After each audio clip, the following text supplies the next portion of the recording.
देवरानी की रैगिंग। सूरत शहर में निर्मला अपने परिवार के साथ रहती थी।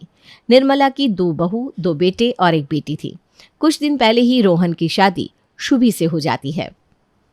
शादी के कुछ दिन बाद, शुभी भाभी, आप तो अभी भी नहीं आई हो, कुछ गाना गाकर सुनाओ ना। अभी आपको देखने पड़ोस की औरतें भी आने वाली है, वो भी आपको गाने के लिए कहेंगी, तो आप पहले ही थोड़ी प्रैक्टिस कर लो। दीदी मुझे गाना इतने अच्छे से गाना नहीं आता। लेकिन भाभी, अभी तो पड़ोसी आएंगी और आपको उनको तो गाना सुनाना ही होगा, वही तो होता है मुँह दिखाई में। नहीं नहीं दीदी, मैं कैसे गाऊंगी इतने लोगों के सामने। आप मुझे सुनाओ, मुझे पता है आप अच्छा ही गाओगी। अगर कुछ गलत गाओगी तो मैं अभी ठीक करा दूंगी। अच्छा, आप कह रही हैं तो मैं कोशिश करती हूँ। दीदी ये वाला गाना सही रहेगा। हाँ हाँ भाभी, बहुत अच्छा है। शुभी बिना सुर का गाना गाती है, जो सुनने में भी बेकार लग रहा था, लेकिन फिर भी शुभी की जेठानी उसकी झूठी तारीफ कर देती है और शुभी को चने के झाड़ पर चढ़ा देती है। अरे देवरानी, तुम तो बड़ा अच्छा गाती हो, यही गाना, हाँ सारे पड़ोसी खुश हो जाएंगे, उनको भी तो पता चले आखिर मेरी देवरानी कितना अच्छा गाती है। तुम बस ऐसे ही गाना उसके आगे। सच में मैंने इतना अच्छा गाया क्या? हाँ और नहीं तो क्या, अब यही सुनाना उनको। जैसा आप कहे जेठानी जी। बढ़िया ही गाना गाने वाली, अब आएगा असली मजा। देवरानी जी अब तो तुम देखती जाओ बस। ज्योति और पिंकी दोनों मिलकर अकेले में शुभी का मजाक बनाते हैं। तभी ज्योति कहती है, बड़ी भाभी, अपनी छोटी भाभी से झूठ क्यों बोला? उन्होंने कितना बेसुरा गाना गाया था। अगर उन्होंने ऐसा ही सबके सामने गाया तो सभी उनका बहुत मजाक उड़ाएंगे। अरे गाने दो ना पड़ोसियों के आगे, कम से कम उन्हें भी तो थोड़ा हंसने का मौका मिलेगा। वैसे मैं भी तो जेठानी हूँ, थोड़ा बहुत देवरानी की टांग खींचूंगी ना।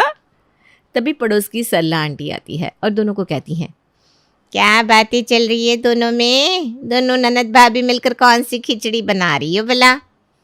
ज्योति आंटी, आप आ गई? और लोग कहाँ हैं? हम लोग ना आपका ही इंतज़ार कर रहे थे। अरे सब आते ही होंगे बेटा। हमारी छोटी बहू कहाँ है? बुलाओ उसको, मुंह दिखाए भी तो करनी है। आप लोगों को गाना सुनाने के लिए अपने रूम में तैयारी कर रही है। मेरी देवरानी की आवाज़ किसी सिंगर से कम नहीं है। अच्छा, ऐसा क्या? वो तो अभी मालूम हो जाएगा कि कितनी अच्छी आवाज़ है। जाओ बुलाकर लाओ उसे, मैं भी तो सुनो कौन सी सुरीली आवाज़ है तेरी देवरानी की। जी दीदी, ज़रा शुभी को बुला लीजिए ना। पिंकी को लगता है कि देवरानी जैसे ही गाना सुनाएगी उसका मजाक उड़ाया जाएगा, पर देवरानी के गाना गाते ही पड़ोसी बहुत खुश हो जाते हैं और उसकी तारीफ करने लगते हैं, क्योंकि शुभी बहुत अच्छी तरह से गाना गाती है जो सभी लोगों का मन मोह लेता है। निर्मला, तुम्हारी छोटी बहू तो बहुत अच्छा गाना गाती है, ऐसा लगता है खुद सरस्वती माता ही गा रही हो। कितनी मीठी आवाज़ है उसकी। जी धन्यवाद आपका, ये तो कुछ नहीं, मेरी दोनों बहुएं एक से बढ़कर एक है। वो तो है ही, अब गाने के साथ साथ खाना भी हो जाए। देखे तो सही छोटी बहू के हाथों में कितना स्वाद है। शुभी ने पहले से ही सभी के लिए अच्छा नाश्ता बनाकर रखा हुआ था। वो जल्दी से सभी को परोस देती है। सभी लोग खाने के बाद शुभी की बहुत तारीफ करते हैं। तुम्हारी छोटी बहू ने इतना अच्छा नाश्ता कराया है और गाना सुनाया है कि हमारा तो दिल ही खुश हो गया भाई। बहू हो तो ऐसी हो, तुम्हारे तो भाग्य ही खुल गए। अरे आप ना बहुत ज़्यादा ही तारीफ कर रही हैं, बच्चे हैं बस। छोटी भाभी का गाना सुनकर तो मेरा भी दिल बहुत खुश हो गया। मुझे तो सच में नहीं पता था भाभी इतना अच्छा गाना गाती है। क्या खाक गाती है। अच्छा खासा प्लान बनाया था इसकी रैगिंग करने का, लेकिन सब चौपट हो गया। पिंकी के सारे किए कराए पर पानी फिर जाता है। पिंकी मन ही मन दूसरा प्लान बनाने लगती है ताकि वो देवरानी का मजाक उड़वा सके। गाना तो इसने अच्छा गा दिया, पर ये तो मुझे भी पता है कि इसे इंडियन ड्रेस पहननी नहीं आती। अब देखो देवरानी जी आपके साथ आगे होता है क्या क्या। अभी कुछ दिन में घर में पूजा है ना, इससे तो मैं अब बताऊंगी कि जेठानी कैसे कहते हैं। अरे बड़ी बहू, क्या सोच रही हो यहाँ बैठे बैठे? सब ठीक है ना? मम्मी जी, परसों घर में पूजा है ना, उस पूजा में हम सब साड़ी ही तो पहनते हैं ताकि सभी लोग सभ्य लगे, और वैसे भी पूजा पाठ के काम में ना हमें सात्विक कपड़े ही पहनने चाहिए। क्यों? अरे तुम तो इतने साल से पूजा कर रही हो, फिर यह बात क्यों पूछ रही हो? मम्मी जी, आपको ये बात छोटी बहू को बतानी पड़ेगी ना। वो तो हर दिन घर में कभी सूट कुर्ती या कभी जीन्स पहनकर घूमती रहती है। पूजा पाठ में ये सब थोड़ी ना चलेगा। अगर पड़ोसियों ने देख लिया तो मजाक उड़ जाएगा आपका। हाँ बड़ी बहू, ये बात तुमने बहुत अच्छी बताई। ज़रा छोटी को भेजना मेरे पास, मैं उसे अच्छे से समझा देती हूँ। ये हुई ना बात, अब तो बस मैं बैठकर मजे लूँगी। यही सोचते हुए पिंकी अपनी देवरानी के पास जाती है और उसे सास के पास जाने के लिए कह देती है। मम्मी जी, जिठानी जी कह रही थी आपने मुझे बुलाया, कोई काम था क्या?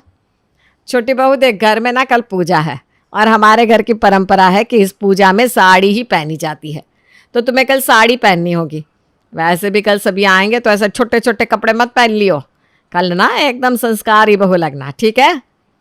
पर मम्मी जी मेरे पास तो कोई भी साड़ी नहीं है, मैं सूट सलवार ही पहन लूँ, वो भी तो संस्कारी ही लगते हैं ना, और मेरे पास बहुत अच्छी अच्छी कलर के भी हैं।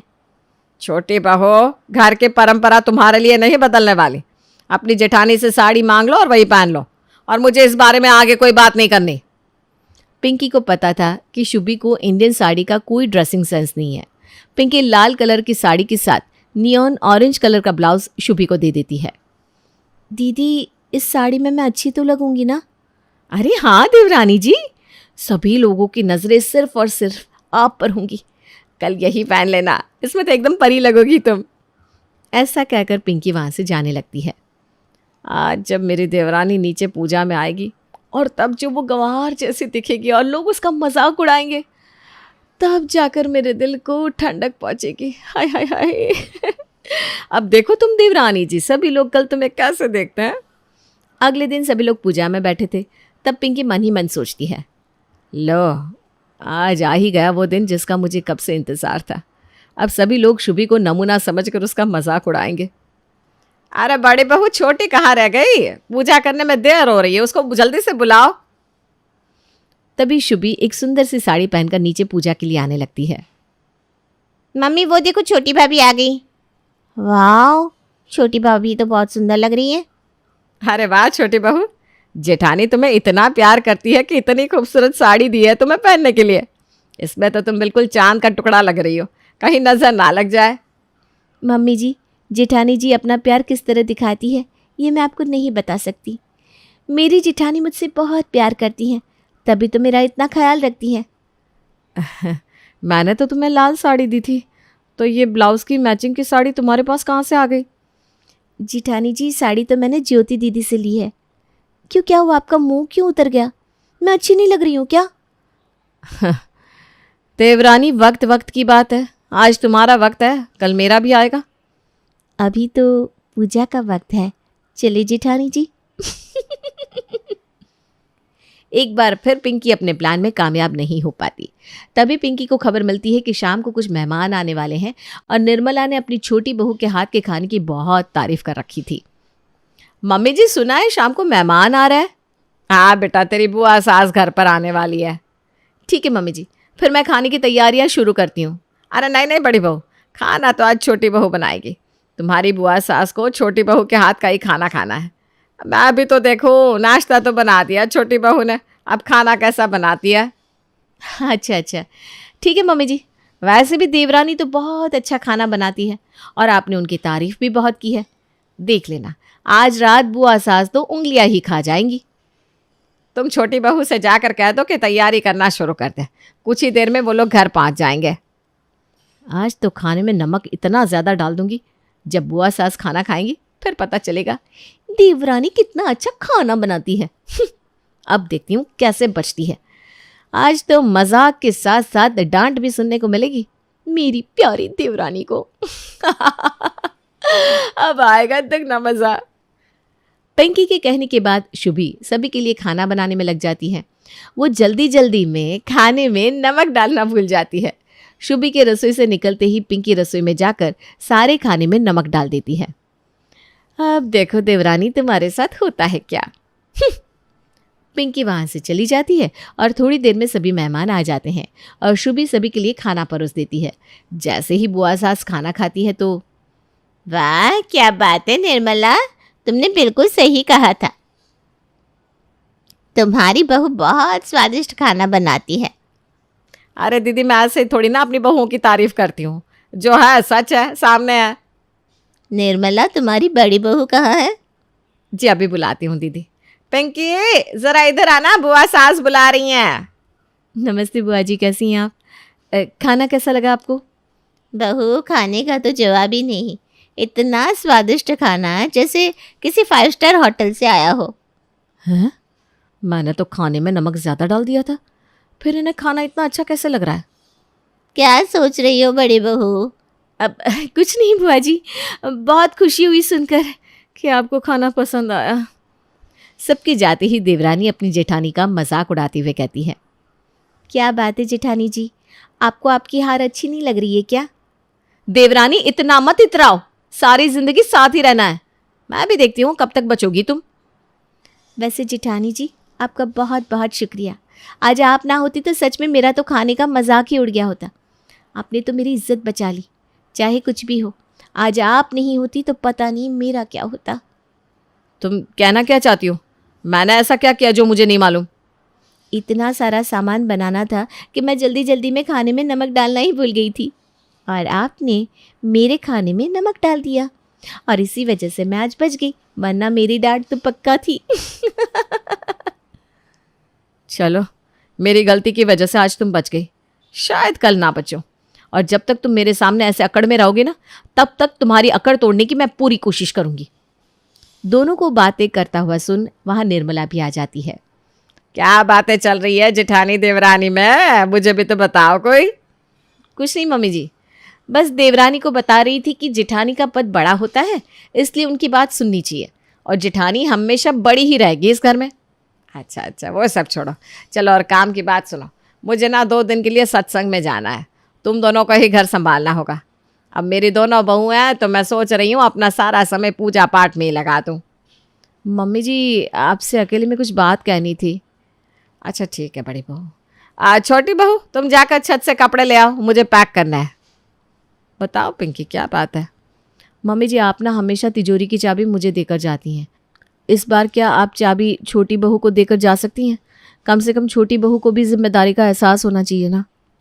बेटा, तिजोरी में पैसे गहने तो है ही, पर ज़रूरी कागजात भी है। छोटी बहू संभाल लेगी, अभी वो नई नहीं है, कहीं कोई गलती हो गई तो नुकसान तो हमारा ही है ना। मम्मी जी, उसे कितना बुरा लगेगा अगर आप मुझे चाबी देकर जाएंगी। वो अपने आप को कितना गैर जिम्मेदार महसूस करने लगेगी, ये सोचा आपने? और अब मैं अकेली बहू नहीं हूँ, वो भी तो है ना, आपको उसका भी तो ध्यान रखना होगा ना। हाँ बड़ी बहू, बात तो तुम्हारी सही है, पर मुझे थोड़ा डर है। मम्मी जी, जब मैं नई नई आई थी तभी तो आपने मुझे जिम्मेदारियाँ सौंपी थी। हाँ वो भी है। शुभी बेटा, मैं 2 दिन के लिए बाहर जा रही हूँ, ये ना तिजोरी की चाबी है, इसे संभल कर रखना। 2 दिन बाद वापस आऊँ तो मुझे दे देना। शुभी ज़्यादातर वेस्टर्न ड्रेस पहना करती थी, जिसकी वजह से चाबी का गुच्छा शुभी से कहीं गिर जाता है। 2 दिन बीत जाते हैं, निर्मला शुभी से चाबी का गुच्छा मांगती है। मम्मी जी माफ़ कर दीजिए, मुझसे ना बहुत बड़ी गलती हो गई, न जाने चाबी का गुच्छा कहाँ गिर गया। मैं पिछली 1 रात से उसे ढूंढने की कोशिश कर रही हूँ। हे भगवान, छोटी बहू तुम्हें एक काम सौंपा था, वो भी तुमसे नहीं हुआ, बाकी जिम्मेदारियां कैसे निभाओगी? मम्मी जी, मैंने संभाल के रखा था, पर न जाने कहाँ चला गया। संभाल के रखा था इसीलिए गायब हो गया, और नहीं संभाल कर रखती तो साथ में रहता है ना।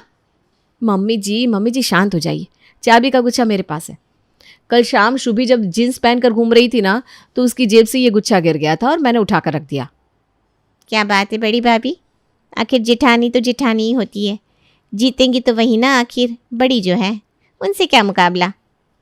बड़े बहू, मुझे एक बात बताओ, तुम अपनी देवरानी के पीछे हाथ धोकर क्यों पड़ी हो? आखिर इतनी अच्छी तो है तुम्हारी देवरानी।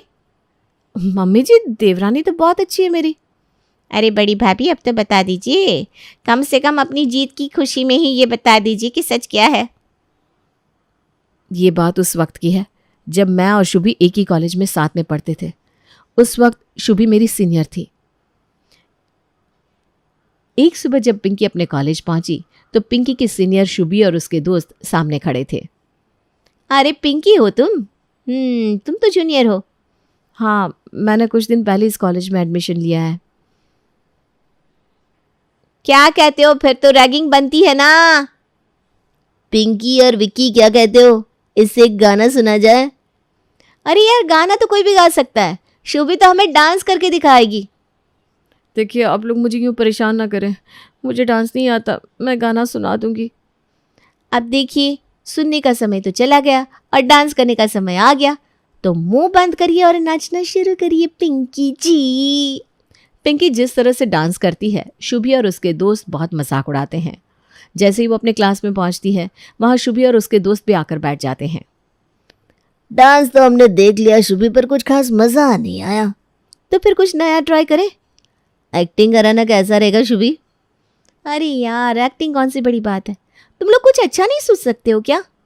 तो फिर इसे साड़ी पहनने को कहा जाए। रहने दो तुम लोग, एक काम करो, इससे हील्स दो और ये हील्स पहनकर हमें कैट वॉक करके दिखाएगी। देखिए मैंने आप लोगों को सुबह डांस करके दिखाया था, अब मैं ये दोबारा सब नहीं करना चाहती, प्लीज़ मुझे छोड़ दीजिए।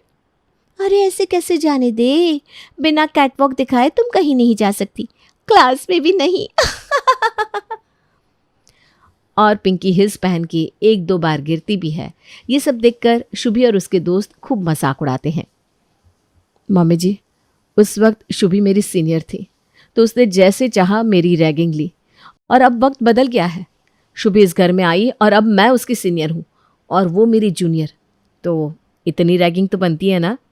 सारे परिवार वाले पिंकी की बात सुनते हैं और सुनकर हंसने लगते हैं।